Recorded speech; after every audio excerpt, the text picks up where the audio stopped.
Halo semuanya, selamat datang kembali di video analisa harian XAUUSD bersama Mandana. Dan ini adalah analisa harian XAUUSD pada hari ini tanggal 25 September 2025 hari Kamis. Seperti biasa, jika kalian semua suka dengan videonya, jangan lupa like dulu videonya, subscribe bagi yang belum subscribe, hidupkan lonceng dan di-share ke yang lain. Dan kalau bisa pencet juga tombol thanks-nya ya, terutama tombol like dulu sih ya.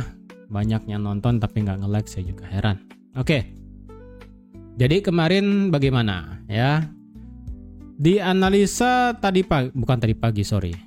kemarin pagi saya ada bilang bahwa saya prefer itu marketnya mengalami yang namanya condong untuk berat ke bawah.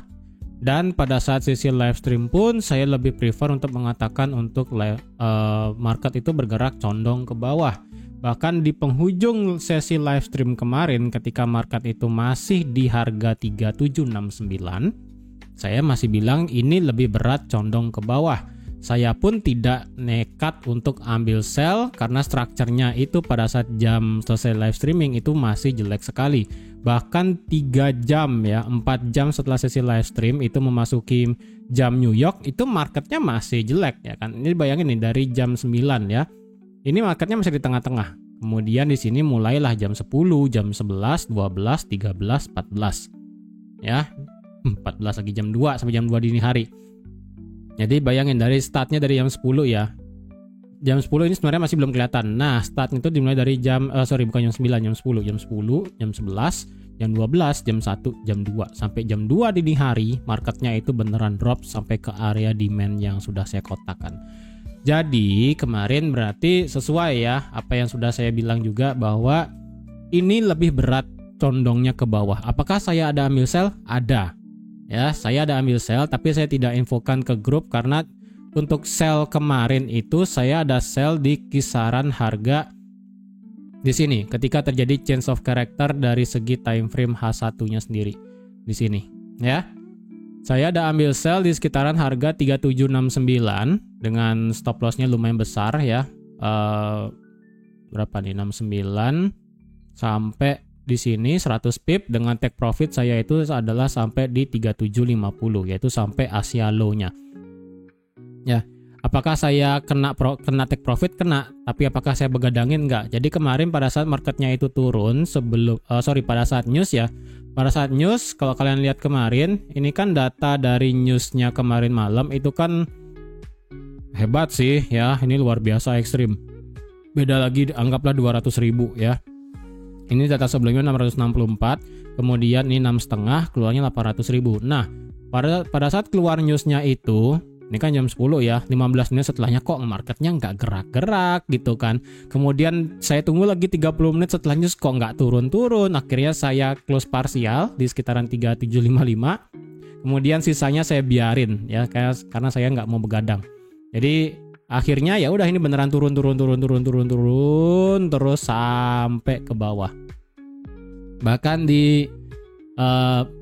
di kisaran harga 3750 ya pada saat saya ini masih ya kisaran inilah ya. Saya kemarin sempat lihat ada live stream di TikTok ini.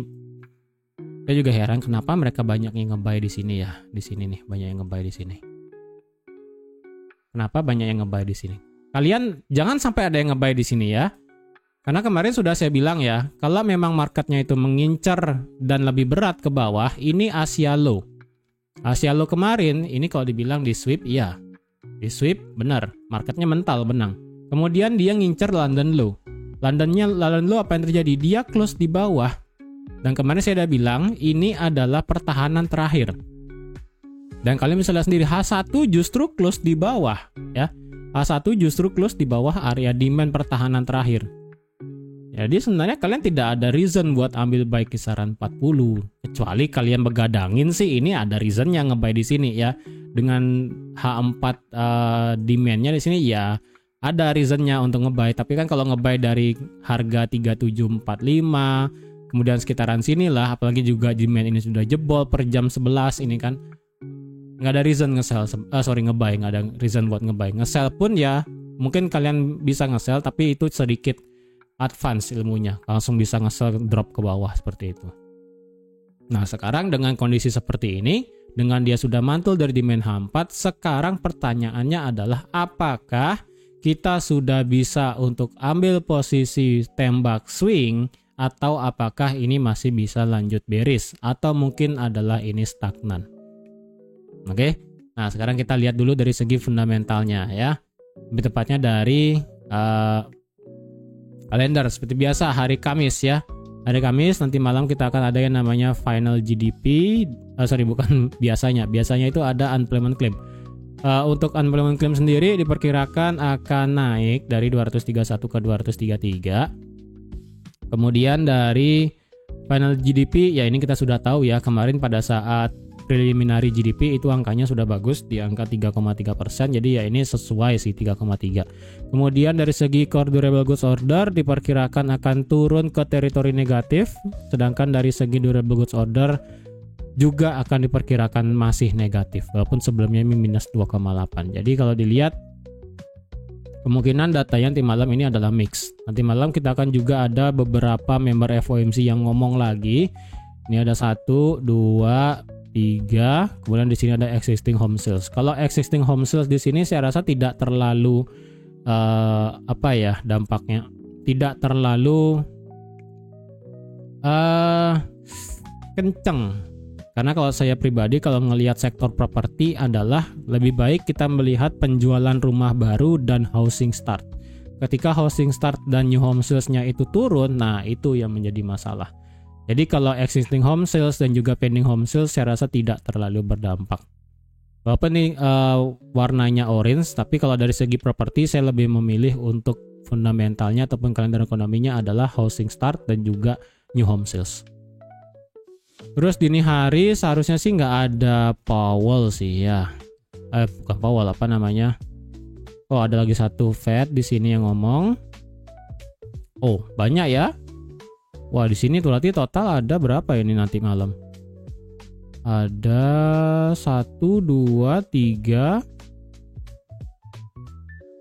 4, 5, 6. Buset, ada 6 ya. Ada 6 member FOMC yang bakal ngomong hari ini. Ini luar biasa sih. Luar biasa sih, ada 6 member. Lumayan sih. Ya. Dari segi geopolitik tidak ada yang gimana sih ya, tidak ada gimana-gimana juga. Dari segi kalender yang biasanya juga tidak terlalu gimana, update dari tarif dan sebagainya juga tidak ada. Yang lebih kepada Cina dan Amerika itu adalah deal tentang TikTok sih ya. Katanya sih bakal ada deal tentang TikTok. Cuma kita lihatlah nanti ya apakah benar seperti itu atau enggak. Oke, sebentar, ini hari ini tanggal 25 ya. Tidak ada. Oh, ini BOJ minutes ya. Nggak kelihatan. Oke, hari ini hari Kamis. Apakah kita masih bisa buy, sell, atau apapun itu? Kita ulang analisa, oke? Seperti biasa kita ke daily. Ke daily, apakah bentuk candlenya ini? Ini adalah bentuk candle yang namanya bearish engulfing ya, dan ini marketnya itu tutup di dalam bullish fair value gapnya. Jadi secara daily kita pertama kali lagi semenjak market itu rally dari hari Jumat kemarin akhirnya kena candle merah sekali di hari Kamis. Oke. Bukan hari Kamis, hari Rabu. Jadi apakah kini kita bersiap untuk koreksi? Ada potensinya, tetapi secara structure saya ingatkan sekali lagi, struktur daily tidak berubah, yaitu tetap menjadi bullish. Ini adalah high, ini adalah low, ini adalah higher high, ini higher low, dan higher high. Jadi possible-nya adalah dalam mungkin sampai akhir minggu, ya mungkin ya sampai akhir minggu, karena kan akhir minggu itu besok, bukan akhir minggu, akhir bulan 26 besok, kemudian Senin dan Selasa itu kan minggu depan ya. Jadi skenarionya mungkin aja sih sekarang masih turun sedikit, kemudian besok masih turun, Senin Selasa baru dia akan sideways, mungkin kemudian baru bisa tembak lagi, bisa juga. Tapi tidak menutup kemungkinan marketnya bisa menjadi sideways, dia tidak turun untuk mengalami koreksi. Oke, yang penting dari segi daily strukturnya kalian tahu dulu ini marketnya masihlah bullish ya. Jangan bias untuk nge-sell itu pasti time frame-nya kecil, bukan time frame yang kayak daily. Sekarang kita lihat indikator. Indikator, apakah indikator di sini menandakan potensi terjadinya bearish divergence yang dimana berarti potensi marketnya itu bisa koreksi kencang ke bawah. Secara indikator daily, stokastiknya ini masih santuy ya, masih dia bukan membuat gelombang, dia itu perlahan tahan turun, tapi dia ini masih di dalam zona overbought.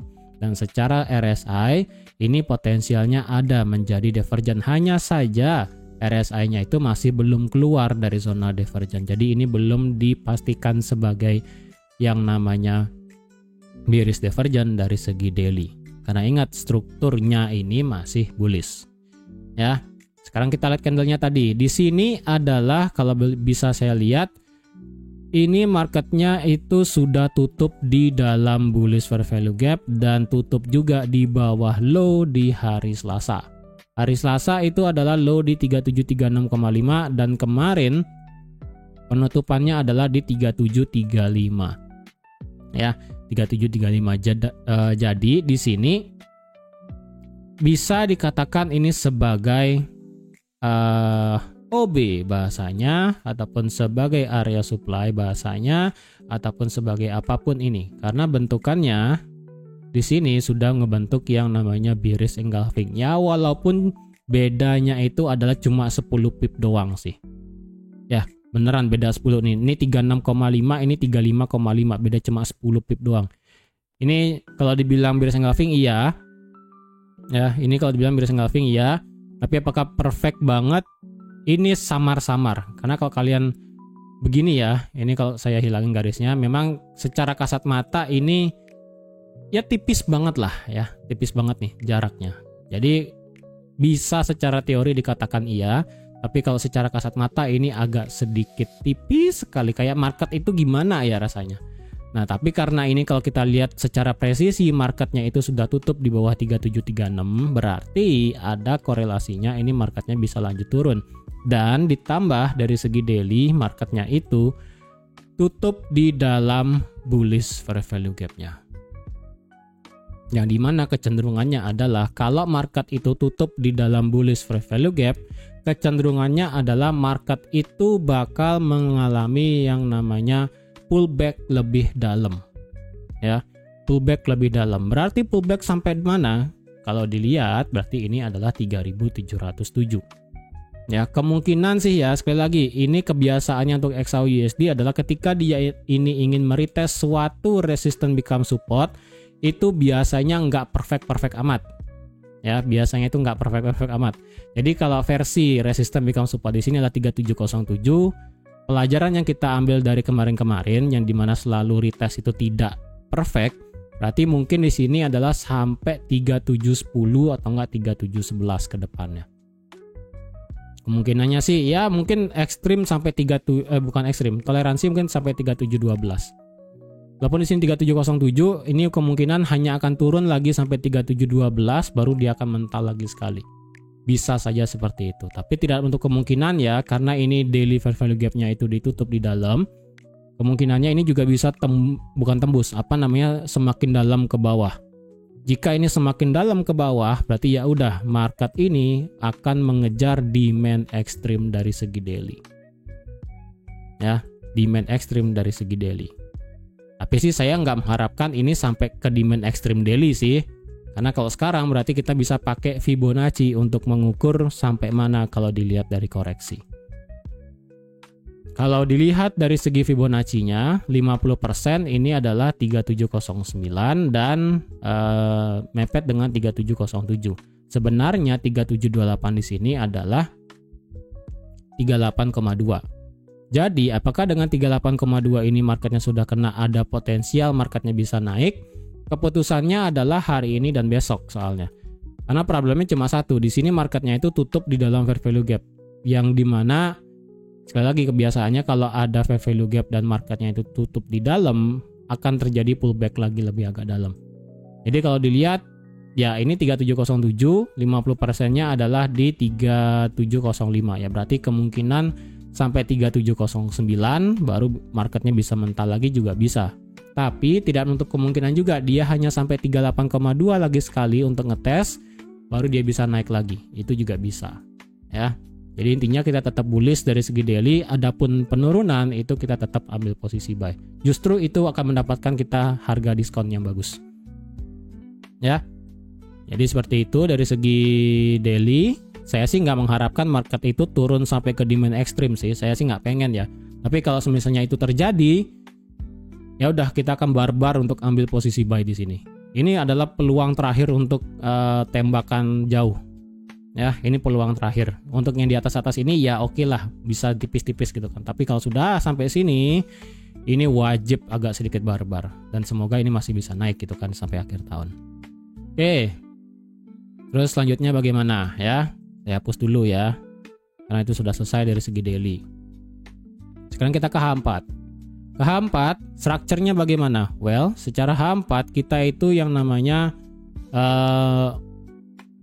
sudah menjadi bearish structure dari segi H4. Karena sekali lagi H4 itu marketnya ini high, ini low, ini high, ini low, ini high, ini low, ini high, ini low. Ya, sementara ini kan ini masih valid menjadi inducement iya, dan ini adalah possible untuk menjadi change of character-nya iya. Kemudian ketika marketnya pullback, ini membuat low, ini membuat high, ini ngebuat lower low. Berarti ini secara majornya, secara H4 ini sudah menjadi change of character ya. Dan secara internal ataupun secara minor di sini marketnya ngebuat yang namanya inducement di sini. Berarti otomatis secara H4 sudah menjadi bearish ya. Kalau sudah H4 menjadi bearish, kebiasaannya berarti itu marketnya akan mengalami, ya sudah, ini marketnya bisa mengalami yang namanya koreksi lagi ke bawah ya. Intinya kalian tahu sekarang H4 sudah menjadi bearish dengan inducement ada di harga 3780. Memang itu cukup tinggi secara inducementnya, cuman secara H4 itulah yang bisa kita lihat sekarang. Tapi untuk kedepannya kita perlu update juga. Ya, secara H4 kalau kita lihat apakah angka psikologi 3750 kita bisa pakai. Kemarin sih saya ada bilang di sini ya sebagai angka H4 yaitu 3747. Ya, sebagai 3747 sebagai support become resistance yang ada di H4 ya kan. Ini bisa dipakai untuk sekarang. Selanjutnya di atas 3747 atau enggak di atas 3748. Kalau dilihat 3750 di sini menurut saya sih oke lah ya. Oke lah 3750 secara H4 berarti. Ya. Berarti ini sekarang ya kita punya zona untuk menjadi resisten sama-sama H4 yaitu dari 3747 sampai 3750. Wih, ini nggak gerak. Nah ya di sini. Jadi ini adalah area dari segi H4. Ini ada resisten, di break jadi support, kemudian naik. Di break menjadi ini support di break menjadi resisten. Nah, ini marketnya sudah kena dan ini potensial untuk lanjut turun itu ada. Ya, apalagi ini H4 ada bearish fair value gap-nya yang gede sekali ya. Dan kalau dicari kayak bahasa premium non diskon, ini marketnya kalau dicari sudah masuk ke area diskon yaitu sampai di 3751 karena sudah melewatin tengah-tengahnya. Ya, jadi kalau apakah kita di sini bisa dikatakan menjadi bearish? Ya, H4 memang bearish. Lalu kapan kita bisa ini beranggapan H4 sudah tidak bearish? Ya, ini wajib break ke atas. Ini break ke atas ya udah ini sudah tidak bearish lagi, sudah otomatis bullish ya. Dan kalau kita ukur secara Fibonacci sekarang ya. Dari sini sampai sini, maka ini marketnya sudah kena 50%. Dan ini kalau potensial lanjut turun itu ada. Oke.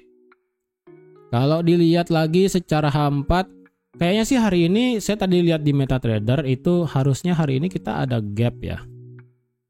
Ya, hari ini kita ada gap yang dimana gap ini masih belum ditutup sama marketnya, ini lagi dikit ya. yang ada di range harga 3739 sampai 3737. Ya lagi dikit banget sih. Yang dimana itu saya rasa berarti adalah ekor bawah. Ya benar dah ekor bawah ya, ekor bawah pada hari ini.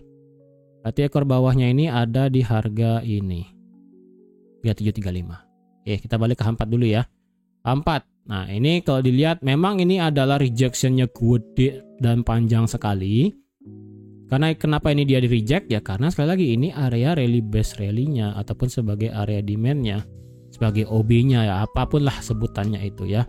Ya benar kena reject, the marketnya juga tutup di atas ini dan menjauh dari zona area ini. Ya udah dia naik langsung.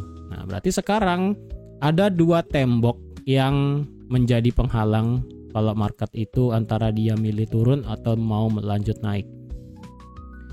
Secara tadi daily dan H4 kita punya satu, ini mepet ya, ini H4 sebagai demand, kemudian 3707 sebagai RBS dari daily ya kan. Berarti range-nya kalau boleh saya pakai adalah dari 3707 sampai 3750. Ini adalah range yang sekarang bisa kalian pakai jika misalnya marketnya itu tiba-tiba dia sideways di area ini. Untuk di resisten di sini dari 50 sampai 47 saya rasa ini adalah resisten yang bisa saya katakan valid dari segi time frame H4. Jadi kalau ada time frame H4 tutup di atas 3750 seperti ini, possible marketnya itu bisa naik cukup kenceng. Ya, possible market naik itu bisa cukup kencang karena kalau yang saya lihat di sini ini sudah tidak ada fair value gap lagi di H4 ya kan. Kemudian di sini ada ekor-ekor atas yang menurut saya ini yang bisa di sweep sama market satu-satu ya. Dari harga 3765, 3772 sampai inducement yang paling atas di 79. Ingat ya, ini kita perlu ada H4 tutup di atas 3750 dan next candle H4 kalau bisa retest. Ya, dengan demikian ini marketnya bakal langsung instan bisa naik. Yang dimana berarti secara daily tidak mengendahkan yang namanya FVG-nya yang close di dalam, lebih respect daripada 38,2 Fibo. Jadi kalau ada yang mau buy di sini agak sedikit berat ya karena masih terhalang valid tembok atas ya kan. Tapi kalau mau buy sekitaran sini ya mungkin bisa ambil tipis-tipis lah kalau masih mau buy di tengah-tengah seperti ini. Ya, ini masih ngelihat sudut pandang H4 loh ya. Untuk dari segi indikator kemarin sekali lagi saya sudah bilang kenapa saya lebih worry untuk condong ke bawah. Karena H4 RSI-nya itu sudah keluar dari zona overbought dan jika ditambah dengan stokastik H4 juga keluar dari zona overbought ya kalian bisa lihat nih. Pertama kali stokastik H4 keluar dari zona overbought tuh ada di sini. Di jam berapa ini? Di jam 6 sore. Kalian bisa lihat nih. Dari jam 6 sore stokastik keluar dari zona overbought, H4 berikutnya langsung turun. Total berapa? Total 476. Saya bilang kemarin kalau buy kayaknya terlalu berat sih. Nah, sekarang ini sudah keluar tapi untungnya masih tertahan di area 50. Secara stokastik dan secara RSI ini sudah mulai nge-cross balik ya. Nah ini sekarang tinggal menunggu powernya balik. Jadi momentumnya udah ada, kayak ibaratnya itu bahan bakarnya sudah ada, tinggal orangnya aja yang masuk ke dalam kemudi dan langsung tancap gas. Itu doang ya. Ini ibaratnya mobil, gas, bahan bakar semua sudah ada, tinggal orangnya aja ini yang belum masuk dan injek gas, itu aja. Ini semakin bagus naik, nge-cross didorong, keluar dari 3750 dan stay secara H4 langsung barbar naik. As simple as that. Ya, itu. Tapi ingat, secara H4 kita masih strukturnya adalah bearish. Ya, sekali lagi ini wajib di break secara structure untuk bisa mendapatkan yang namanya H4 change of character. Ya, karena ini adalah inducement-nya. Sekarang kita cek ke H1. Dari H1, kalau dicari support resistennya sekarang adalah kita punya satu RBS yang oke lah bisa saya pakai yang ada di 3754.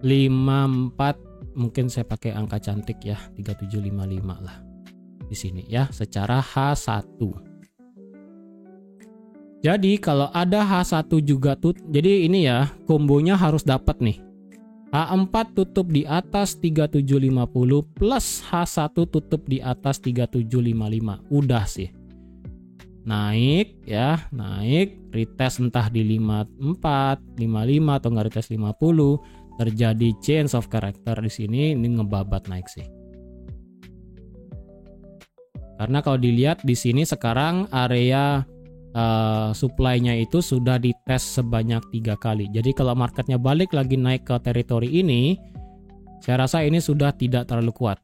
Lihat ya, ini marketnya sudah ketika terjadi bearish engulfing kemarin, marketnya itu ngetes sekali, turun, balik lagi, ngetes lagi, kemudian ngetes lagi, 3 kali sudah tes di sini, baru marketnya turun. Jadi ibaratnya marketnya itu kayak orang menyelam ya.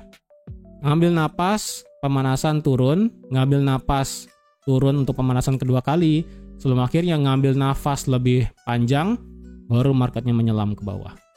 Jadi kalau dibilang bahasa orang menyelam, udara yang ada di sini itu sudah menipis. Jadi kalau marketnya balik lagi untuk ngambil udara ke sini, dia masih bisa turun, tapi turunnya tidak akan terlalu kayak kemarin malam ini menyelamnya.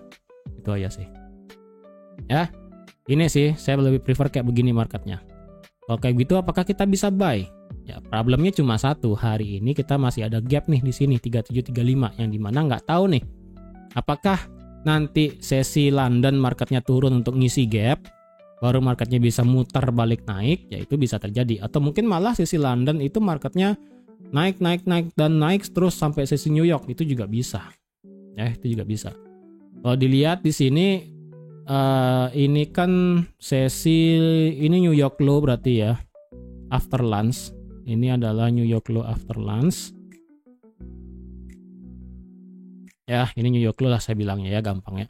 Kemudian jika memang targetnya itu adalah bisa naik terus, maka possible terdekat adalah dia bisa untuk nge-sweep high-nya sendiri di sini.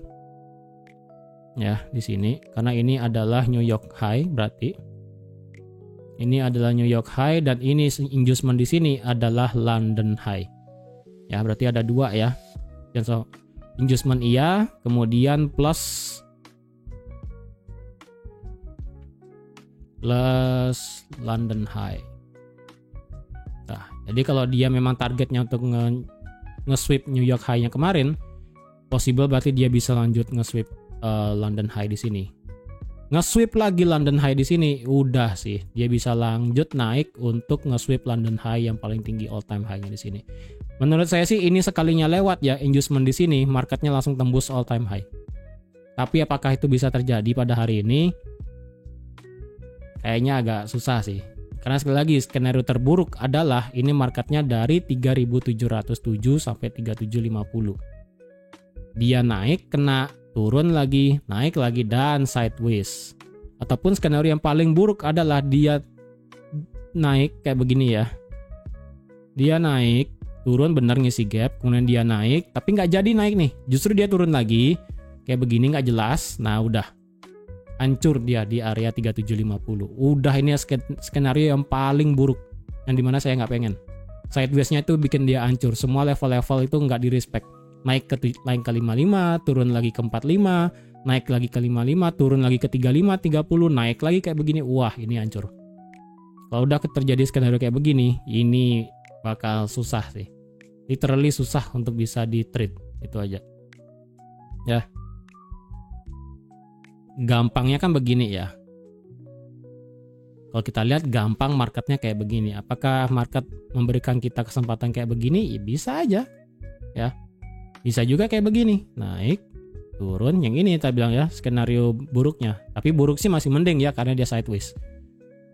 Ya kalau marketnya ngasih skenario paling buruk, bagaimana dia naik, turun, begini, udah nggak jelas. Ke sini misalnya ya, tuh ke sini. Atau nggak kayak beginilah ya. Begini, sampai bawah ya kena 3707, baru dia begini. Ya gimana kita ngebay? Ngebaynya cuma berarti di bawah doang, untuk ngebay di atas agak susah. Itu aja sih. Ya, kalau sekarang sih kalau saya mau ngebay di bawah ya, Mungkin saya akan turunkan, sebelum saya lanjut, ini akan saya delete dulu ya. Saya akan originalkan ke yang tadi. Nah, dari segi H1 kita tahu marketnya itu sudah ngebentuk yang namanya lower high dan lower low. Tetapi kalau dilihat secara seksama per satu candle, sebenarnya ini secara H1 marketnya sudah membuat change of character. Ya, secara H1 ini kalau kalian ini marketnya sudah ngebuat change of character. Kenapa? Ini saya mungkin time frame 15 menit ya. 15 menit baru kelihatan. Ini kalau nggak percaya, ini secara H1 ya. Kita lihat per candle ya. Ini ya, low ya kan, low, lower high, lower low, lower high, lower low, lower high, lower low, lower high, lower low, lower high, lower low, ya, higher high. Begini. Kenapa di sini jadinya ya, di sini adalah change of character. Kenapa di sini bisa saya katakan sebagai change of character? Ya kalian bisa lihat sendiri ya. Ini kalau kalian mungkin H1-nya agak ribet ya. Ini saya kecilkan ke time frame 15 menit, seharusnya sih kelihatan ya.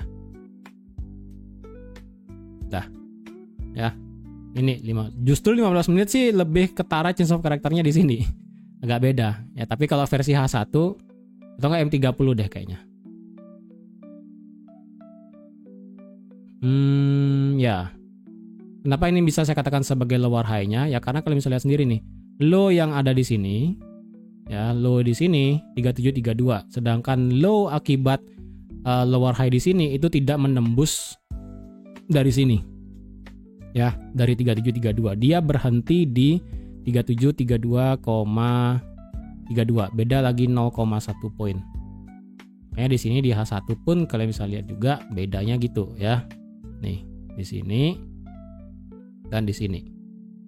Makanya ini adalah low terakhir, kemudian ini adalah lower high-nya, dan break ke bawah ini adalah lower high-nya. Ya, ini adalah lower low, ini lower high, dan ini lower low, kemudian baru berubah menjadi higher high.